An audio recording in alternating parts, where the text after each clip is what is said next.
पंच पुष्प में से एक पुष्प पारिजात का फूल,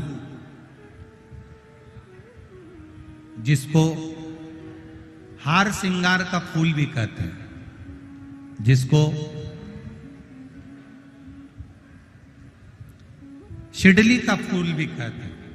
पारिजात, हार श्रृंगार, मैं निवेदन करूंगा आस्था चैनल से कि पारिजात का जो पुष्प है उसका दर्शन भी आप सभी श्रोता भाई बहनों को टीवी के माध्यम से कराते जाए।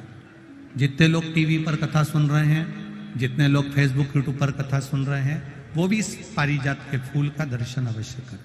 और एलईडियां लगी हुई हैं, उन पर भी आप आराम से पारिजात के फूल का दर्शन कर सकते हैं। पारिजात का पुष्प, हार श्रृंगार का फूल, ऊपर से सफेद, नीचे जो उसकी डंडी होती है वो थोड़ी नारंगी होती है, संतरे के कलर की होती है, नारंगी कलर। महाराज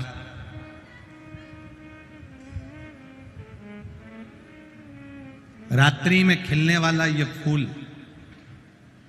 रात्रि में जो फूल खिलता है ये पारिजात का, और हार श्रृंगार का जो ये पुष्प है, जिसको हार श्रृंगार भी कहते हैं, पारिजात भी कहते हैं, और कहीं कहीं इसको शिडली का पुष्प भी कहते हैं।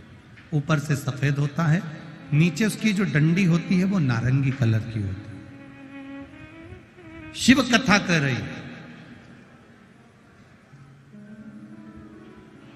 शिव महापुराण का चरित्र कर रहा है। जिस समय पर संतान की प्राप्ति नहीं होती या किसी कारणवश,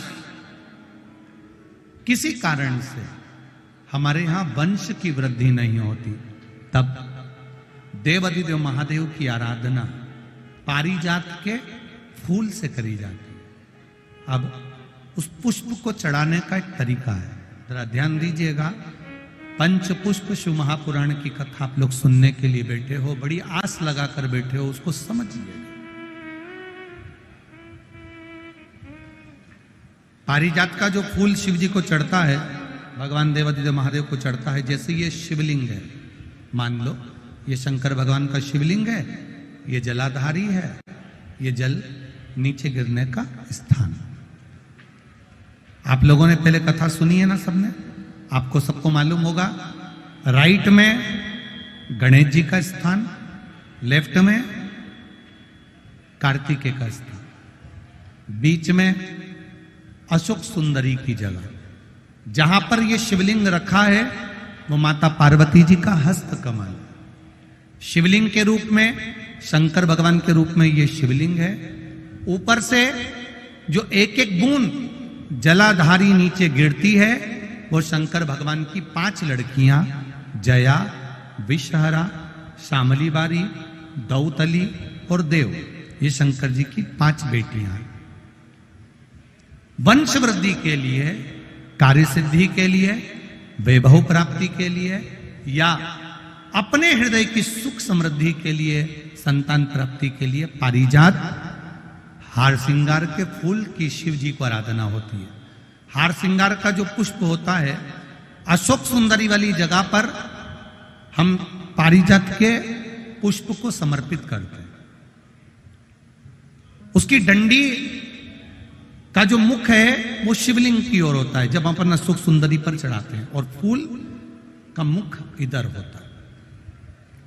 वापिस उसी पारिजात के पुष्प को उठाकर हम माता पार्वती जी के हस्त कमल पर, जो गोल हस्त कमल है, वहां समर्पित करते हैं।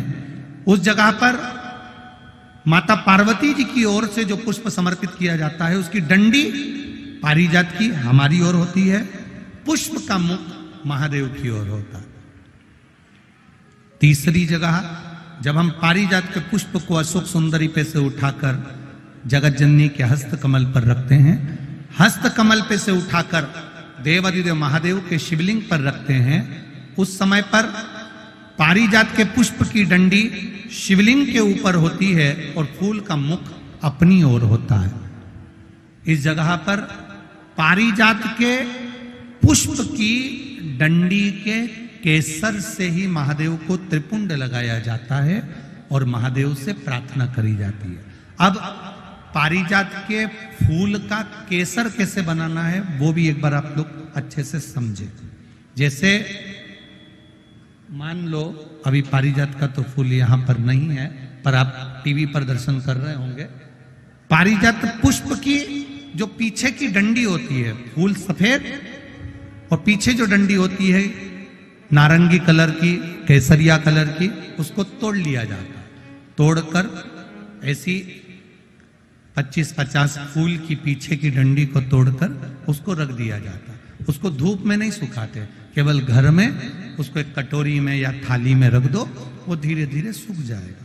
सूखने के बाद उसको पीस लो, पीसकर उसका चंदन तैयार हो जाएगा पारिजात फूल की उस डंडी का। और जिस समय वंश के लिए, सिद्धि के लिए, कार्य सिद्धि के लिए या वैभव प्राप्ति के लिए हम पारिजात का पुष्प देवादिदेव महादेव को समर्पित करते हैं, उस समय इसी को पानी में घोलकर देवादिदेव महादेव को जब आप लगाएंगे तो जैसे केसर घुलती है, केसर का जैसे कलर होता है, केसर जैसी सुगंध करती है, वैसे की वैसे ही ये पारिजात की जो डंडी आप लोगों ने सुखाई है, वही डंडी का जो चंदन बनाया है, शिव जी को लेपन करा है, उस समय पर अपने हृदय की बात आपने जो देवादिदेव महादेव को कही है, बस वही सुगंध हमारे जीवन में आना प्रारंभ हो जाती है। वो पारिजात हार श्रृंगार।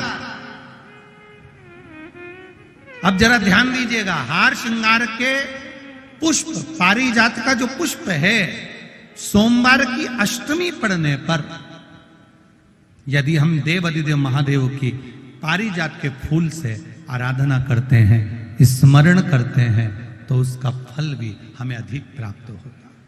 पारिजात का पुष्प, हम तो यहां तक कहेंगे अगर आपके यहां हार श्रृंगार का पेड़ लगा हो, पारिजात का पुष्प यदि आपके यहां होता हो, रात को खिलता है, सवेरे मिलता है, ऐसा पारिजात का अगर वृक्ष आपके यहां लगा हो तो प्रयास करना। 12 महीने शिवरात्रि आती है, बोलो आती कि नहीं आती? आती है ना 12 महीने। 12 महीने शिवरात्रि आती है।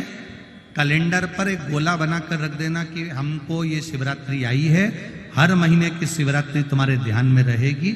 एक पारिजात का पुष्प, हार श्रृंगार का पुष्प, एक अगर देवादिदेव महादेव को आपने चढ़ाना चालू कर दिया, समर्पित करना प्रारंभ कर दिया, तो आपको पीछे पलट कर देखने की जरूरत नहीं पड़ेगी, महादेव हाथ पकड़ ही रहता। पारिजात का पुष्प शिव को समर्पित हो।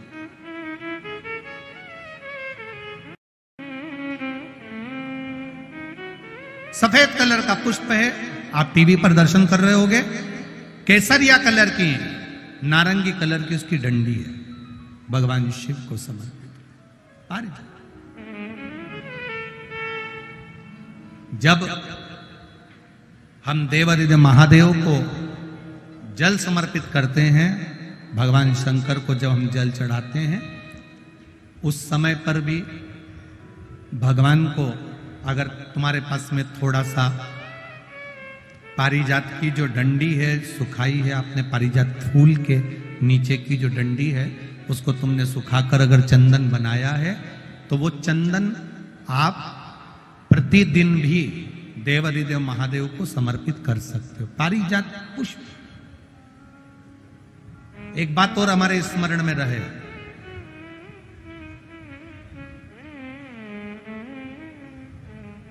भगवान शिव को जो ये 5 तरह के पुष्प समर्पित करे जाते हैं, इन पुष्पों की डंडी जो पीछे लगी होती है, इसको तोड़ा नहीं जाता शिव जी को चढ़ाते समय।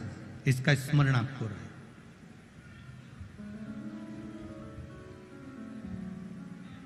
तीन शिवालय